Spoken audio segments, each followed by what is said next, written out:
আমার যে কত খুশি লাগছে, আমি যে কতটুকু খুশি এবং আমি কতটুকু গর্বিত যে আমার মানে বাংলাদেশের ইতিহাস যতদিনের, এই আমি যেই দলের নমিনেশন ফর্ম কিনেছি সেই দলের বয়স ততদিনের, মানে আমি সেই দলের নমিনেশন কিনতে পেরেছি, নমিনেশন ফর্ম কিনতে পেরেছি, মানে এর থেকে খুশির অন্য কিছু আমার হতে পারে না। আমি যে কতটুকু খুশি, কতটুকু আনন্দিত, আমি এটা ভাষায় প্রকাশ করতে পারবো না। মনোনয়ন তো পাইনি। আচ্ছা, মনোনয়ন পাওয়ার ব্যাপারে আশাবাদী হচ্ছে আমাদের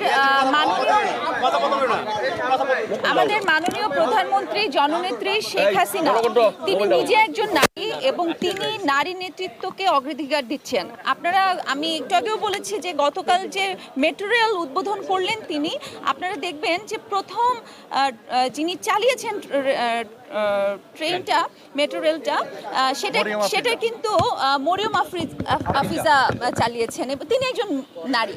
সো এটাতে বোঝা যায় যে, এবং তার বিভিন্ন স্পিচে আমাদের জননেত্রী শেখ হাসিনার বিভিন্ন স্পিচ শুনলে আপনারা বুঝতে পারবেন যে তিনি নারীর নেতৃত্বকে কতটুকু অগ্রাধিকার দেন।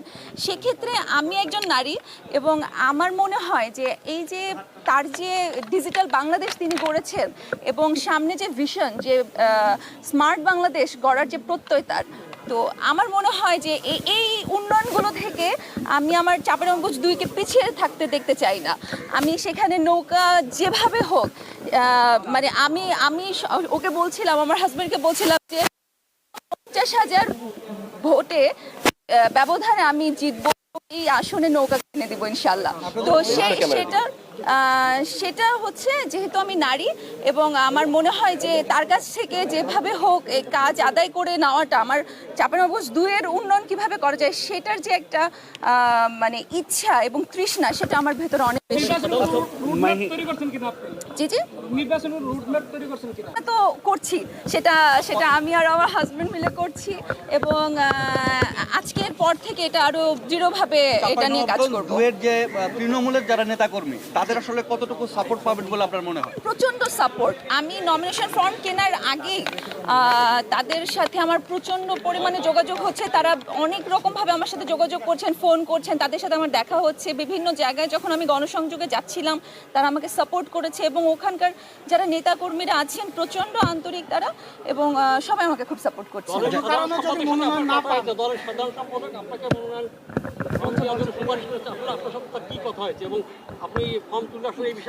আমি আমার ইচ্ছা পোষণ করেছি যে আমি কিনতে চাই, নমিনেশন ফর্মটা আমি কিনতে চাই এবং আমি কি কাজ করেছি আমি সেগুলো তাদেরকে বলেছি এবং তিনি বলেছিলেন যে আমি জেনে জানাচ্ছি।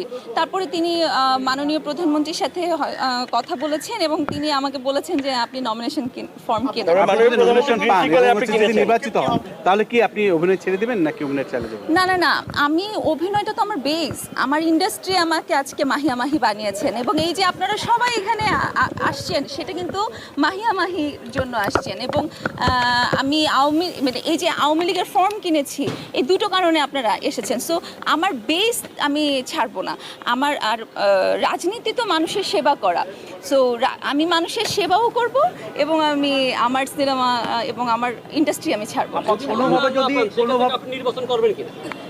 না, মনোনয়ন না পেলে আমি আমার দলের যে মনোনয়ন পাবে, আমার এলাকা থেকে যেই পাবে, আমি তার হয়ে মাঠে কাজ করবো ইনশাল্লাহ। আবার একটু যদি বলেন যে চাঁপাইনবাবগঞ্জ 2 ওই আসনটায় বিএনপির একজন সংসদ সদস্য ছিলেন, তারা ছেড়ে দেওয়ার পর সেখানে আমরা যতদূর জানি যে রাজনৈতিক যে প্রেক্ষাপট, বিএনপি একটা বক্তব্য এবং তাদের একটা বড় ঘাঁটি ওই জায়গাটাকে বলা চলে, ওইখান থেকে মনোনয়ন নেওয়ার বিষয়ে যে স্পিরিটটা দরকার বা যে নিজের যে চেতনা থেকে উদ্বুদ্ধ হয়ে আসলে আলটিমেটলি বলছেন যে আপনি এসেছেন, সেইটা কতটুকু এবং যে বাইরের যে অন্যান্য রাজনৈতিক দলের চাপ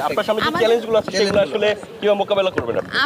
আমি আমাদের জননেত্রী মাননীয় প্রধানমন্ত্রী শেখ হাসিনাকে ফলো করি এবং তিনি যে পরিমাণে সাহসী, তার ছিটে ফোটাও যদি আমি ভেতরে লালন করি, তাহলে এইরকম কোনো শক্তি এবং যত শক্ত অবস্থানে থাকুক না কেন, আমি সেখান থেকে ওভারকাম করতে পারবো ইনশাল্লাহ। সব জায়গাটাই আসলে কঠিন, সব জায়গায় কঠিন। ভালো কাজ করতে গেলে সব জায়গায় বাধা আসবে। এবং যখন চলচ্চিত্রে আমি যখন নতুন এসেছি সেখানেও সেই জার্নিটাও এত মানে মসৃণ ছিল না। তো সেখানেও আমার অনেক কষ্ট করে এই পর্যন্ত আসতে হয়েছে। এবং রাজনীতির মাঠে এখানে আমার মনে হয় যে আমার এলাকায় যারা রাজনীতি করেন, আওয়ামী লীগ করেন, তারা সবাই আসলে খুবই আন্তরিকতা সাথে কাজ করেন। সো আমার মনে হয় না সেই জায়গাটা আমার জন্য অনেক কঠিন হবে। সো তারা আমাকে অনেক হেল্প করবে ইনশাল্লাহ আমার জন্য।